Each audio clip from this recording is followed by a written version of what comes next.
Welcome back to my channel, and don't forget to subscribe to it, by the way, for a lot of tools and ideas to work in the web development world. I was about to create another video about another tool called Beyond Compare, and I'm going to do that next video, but I realized that my version is in French. So I wanted to install it in English, but it looks like I cannot switch language. I need to install it again. And of course, I don't want to remove the one that I have. So I thought it would be a good idea to talk about that tool that I'm using, which is VirtualBox. Now, I used to use a tool called Parallel. It is not available anymore on Windows, so it's really outdated. And also, if you, like me, you used Windows 7, for example, you had a virtual Windows XP inside of it. So that's the same principle here. We can install any virtual element to it.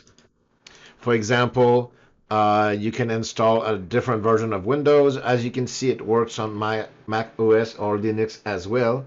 So you can install Linux virtually on your computer. You can install also a different version of Windows to do some testing, a different language. You can install even, I've seen this used by different software, like for example, and that's, I think I came to know that one, a software called Browse Them All. Maybe I'll do video on that one as well. Don't know. And that's another tool that is a little bit more expensive, but can be pretty useful. And it does some live tests, and I think it uses that VirtualBox behind the scene to do some testing. For example, on, I don't know, HTTPS adobe.com, let's say. And I want to test on a specific browser or a specific device, let's say the iPad. Well, iPad 4, I think, is pretty old. iPhone 6, let's say, in portrait mode. And I can do a test like that. And that, I think, uses the virtual machine. So this is how I came across it. So you can test different things. You can even test, I think, real devices. For example, I have an Android emulator that uses that to be able to test Android when if I created an Android application to be able to test it directly there. So maybe I'll talk about Browse Them All after in another video, but the goal was to talk about that VirtualBox. So let me show you how it looks like. As you can see here, I have 3 different installations for Windows 8, XP, and 7. So you simply create a new installation here. You specify, of course, I'm on Windows, but you can install Linux, and I think I can even install Mac on my Windows PC. I didn't test it, but I think I can. So you can create different, you select different version that you want to install. Of course, it will not install that version for you. For example, if I select, I don't know, Windows 7 64-bit, it will simply create the environment to install it. It will not install Windows 7. So you still need to have the Windows 7 CD or DVD to be able to install it. Same thing for Linux and Mac. If I try to install Linux, I will have to download an installation file to be able to install it.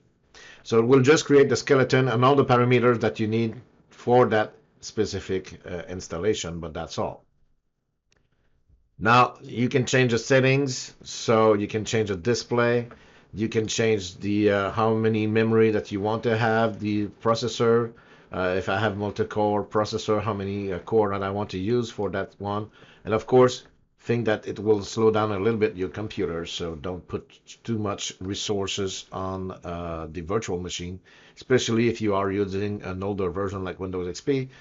In that time, they had really slow processors, they had really low memory and so on, so no need to put a lot into that.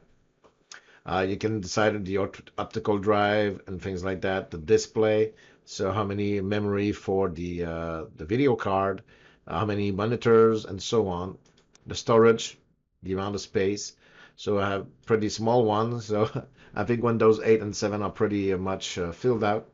But anyway, so you can select all your different things here, your serial port, and so on. So let me show you. Let's go with Windows 8. If I start that one,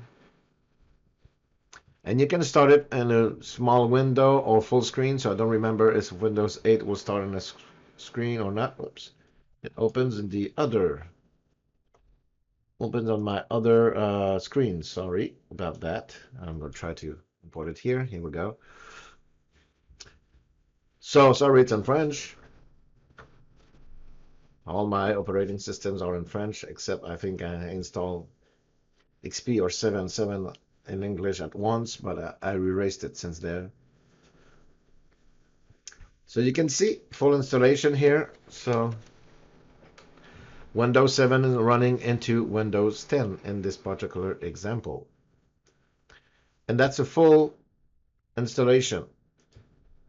So if I plug something in my USB, it will detect it and so on. And you can, of course, change if you want to make it full screen. So that way you have different shortcuts. So that way I won't have that scroll bar.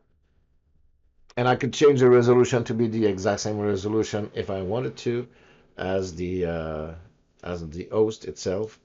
But anyway, so that's a full featured really computer inside the other one. So not that much space left in this particular case. But you see I've installed Acrobat 11 inside of it. I have installed my older uh, Office system and so on. So this can be good to test different things or to use an older software that is not compatible with your newer version of the operating system. If you don't remember the key, by the way, to switch back to your main operating system, you just go down here and you have all the settings that are there. You can switch, toggle off the full screen, or you can simply open and close it. So the way to close is the exact same way that you usually use. As you can see, I can close my computer just like that. So hope that tool could be useful for you. And again, I didn't test installing Mac on Windows, but I think that that could work as well. So if you have the opposite, Windows on a Mac, or I know that you can do that with Boot Camp, but this could be a way to do that as well. So hope this could be helpful for you. And don't forget to subscribe to my channel and click that little bell icon to be notified when there are new videos. Have a good day.